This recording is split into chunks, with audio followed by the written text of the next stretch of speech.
the 3008 GT Line Premium, the medium SUV from Peugeot. Behind us is the Peugeot 3008 GT Line. If you're after a family SUV that stands out from the crowd, you best take a look at this, especially in the GT Line trim. The model we have here has a 1.6 litre turbocharged petrol engine and an 8-speed automatic gearbox. Now you can pick one of these up for just over £24,000, and that's the active trim. However, this model with options is around £34,000. And the range tops out with the GT at just over £36,000. There's a range of engines and gearboxes on offer, including manual, the automatic we have here, petrols and diesels. Now this is kitted out with the E80 8-speed that we've seen in the DS3 and the 508, a fabulous box. You've got lots of safety equipment, there's even massaging seats. And the panoramic sunroof. Indeed. Saying that, I'm going to be taking a look at the exterior styling. I'll be looking at the interior, the practicality, the build quality. We'll then both be driving it, and then we'll bring you our verdict on whether or not this is the car for you.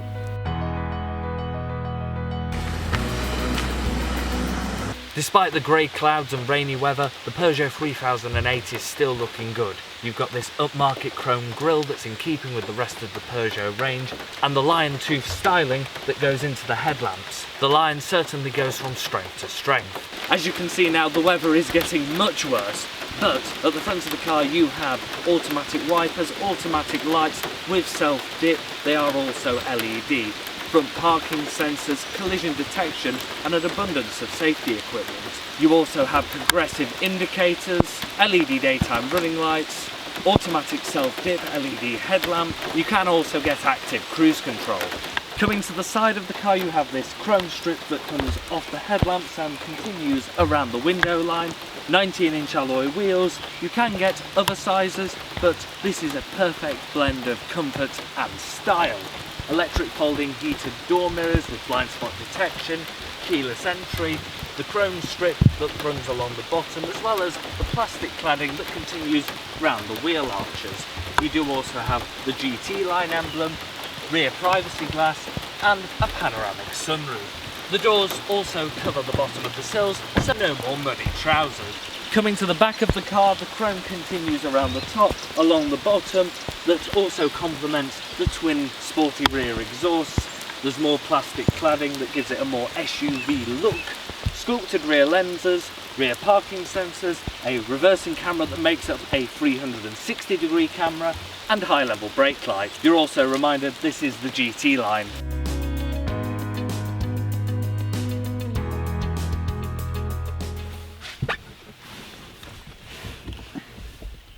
Stepping into the 3008 is simplicity. It's got a raised ride height and the doors open nice and wide too.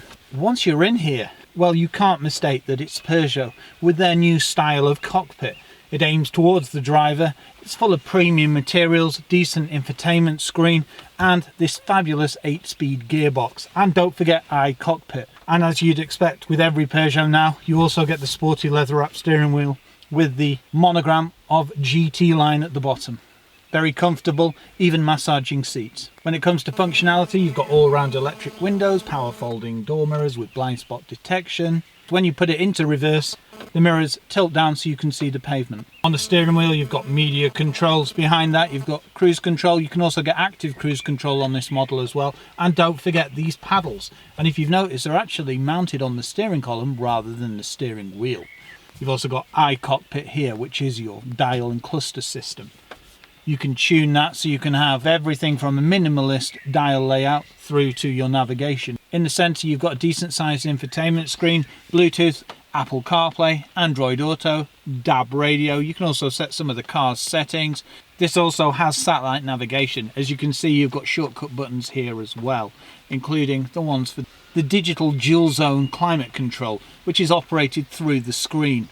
One clever thing that I like is the fact that you can change the car's mood by the lighting. As you can see, the rain has just picked up. When you get down here, you've got a 12-volt socket and USBs, automatic gearbox, engine start stop, your handbrake with hill hold assist, sport mode which puts it into Tron mode as I like to call it. This also has a panoramic sunroof This is where you can control your sunroof. You've got tilt and slide, and there's a blind on it as well. When it comes to practicality, this seat's set up for me. I'm 6'3", I've got lots of legroom, and I've got lots of headroom as well. There's also adjustment in the steering wheel with reach and height adjustment.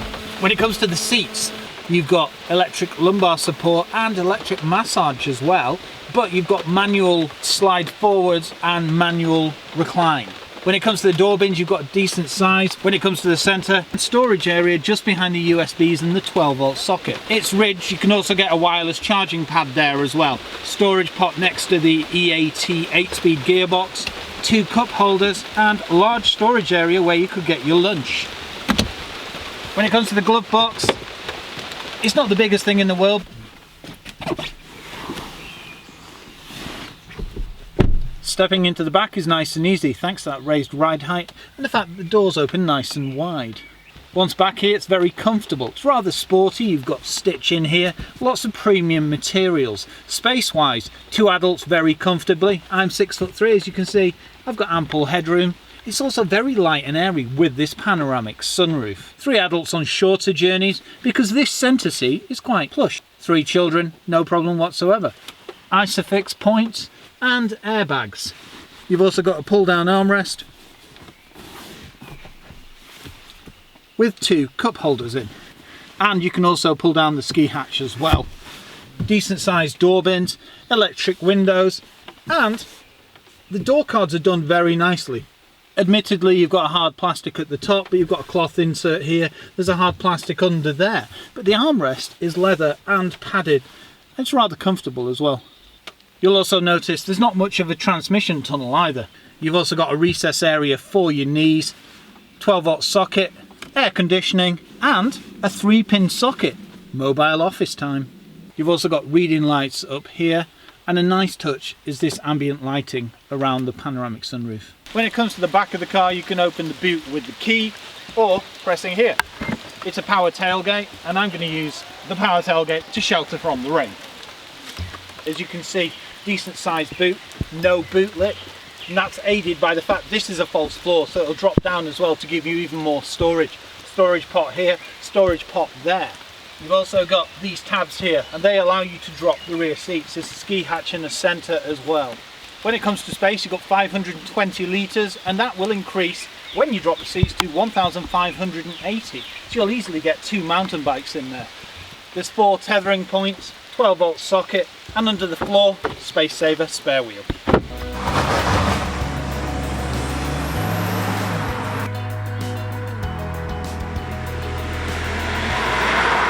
What's a 3008 Peugeot like to drive? Well, it's got a PureTech 180 petrol engine, 4-cylinder and turbocharged. It's also coupled to an 8-speed EAT gearbox.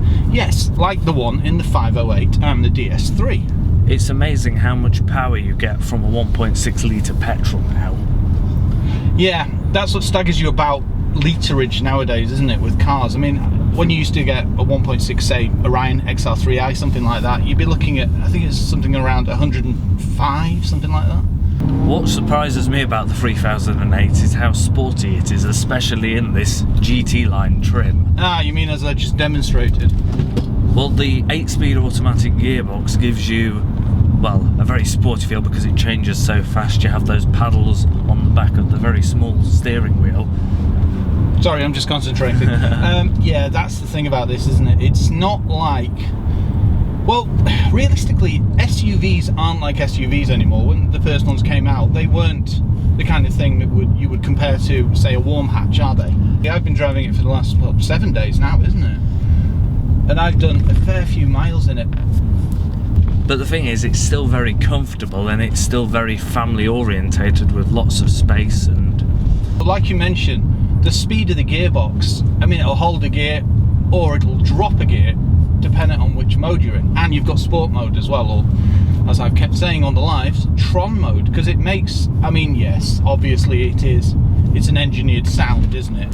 Yes, but it sounds very impressive. It definitely gives you a sportier feel to the car. Well, it makes it sound futuristic, in my opinion. I've just activated I know, I could tell then. As soon as you did that, all of a sudden you feel, I mean, you can hear the tone, And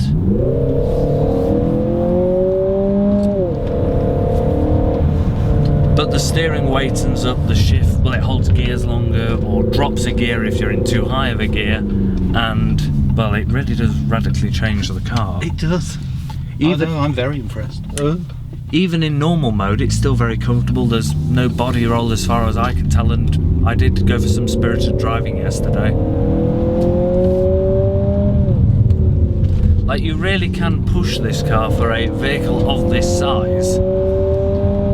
You can have fun travelling around with the family all week, but then on the weekend, on a back road, you can have some fun. Well, that's it. Like you say, it's a sensible SUV with a dark side, and that's what I like about this particular model. But if this doesn't float your boat, you can get diesels, you can get petrols, you can get autos, and you can get manuals as well, can't you? That's it. Now, this car's been getting, what, just under 40 mpg, but you can get diesels if you're not after such a sporty variant. But 40, I think, is very good for this. Well, that's it, considering the amount of fun you can have. And the way I drive. Let's be honest, I do drive rather quickly. Well, our job is to thoroughly test these cars to the limit. It is, and if you can only get it down to, I think it was about 38.6, yeah, I'm impressed with that, because it means that you probably get closer to, what, 45, 50? Yeah, on a motorway run, especially because you've got 8 gears. Yeah. I think we can come out of sport now, Michael. Now, the steering is nice and light generally, and when you're trying to carry out manoeuvre, you have a reversing camera that makes up the 360-degree camera. There's also an abundance of safety equipment. I was going to say you can get everything from active cruise control, you've got collision detection, you've also got iCockpit, and that is a really intuitive system, and it also looks very good as well. You can tune the dials to either a minimalist or to have your navigation. Yeah. There's also road sign recognition as well. Yes. And blind spot detection. And lane keep assist. You've got an electronic handbrake with hill hold assist. You've also got extremely good brakes as well. You've got discs all round.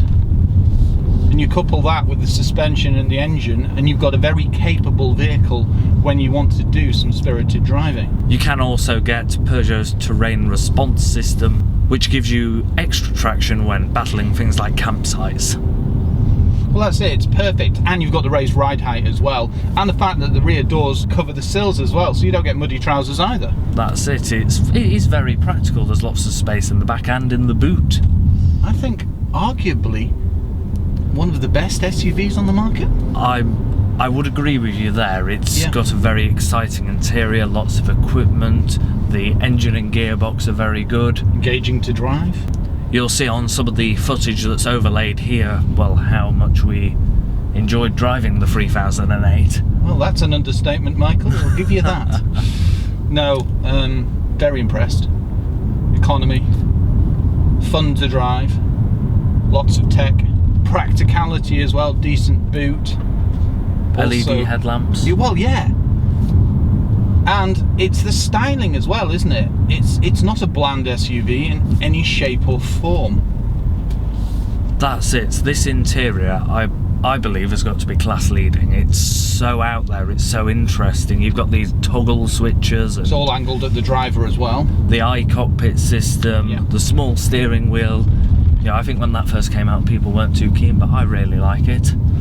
Well, it turns something that would normally be a handful to drive in comparison to something that you can just zip around corners, which what you and I like in an SUV. Really. Well, that's it. It doesn't feel that big to drive considering its actual size. I know, that's the one thing I have noticed about it. It's easy to manoeuvre, it's easy to park. You've got a sporty sloping roofline. It's not the steepest slope in the world, but it still means that you've got big windows as opposed to some of the cars where you've got sloping roofline and you've got absolutely no visibility. I look in the mirror and I've got a decent back window.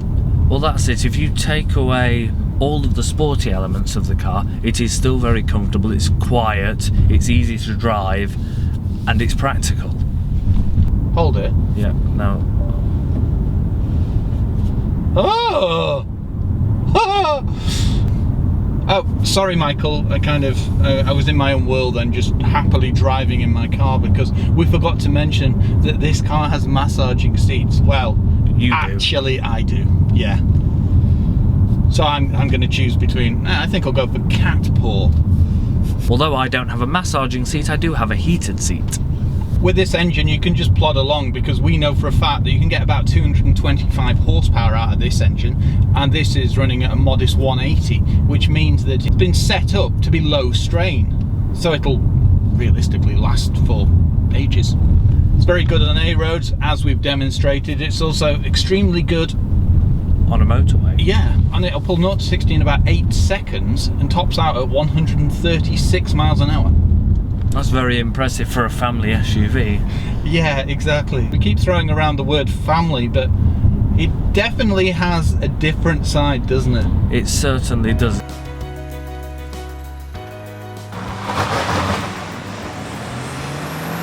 This versatile SUV from Peugeot has several different trim levels to choose from, giving you the greatest amount of choice. Prices start with the 3008 Active at just over £25,000, and this model here is the GT Line Premium and costs just over £34,000. With safety and security as the two key factors for the entire range, there are plenty of standard features that you might not expect, including programmable cruise control, all-round disc brakes, vented at the front, driver attention alert and iCockpit.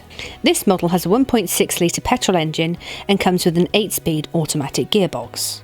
It goes from 0 to 62 miles per hour in 8 seconds and delivers 250 Newton meters of torque. One of the best features of this car is the Sport mode, which Ben aptly named Tron mode, and sounds really cool. The GT Premium line comes with 19-inch diamond cut alloy wheels, a panoramic sunroof, keyless entry and full LED lights, as well as the Lion approach lights. With a Euro 6 and NCAP rating of 5, this medium SUV is definitely worth a closer look.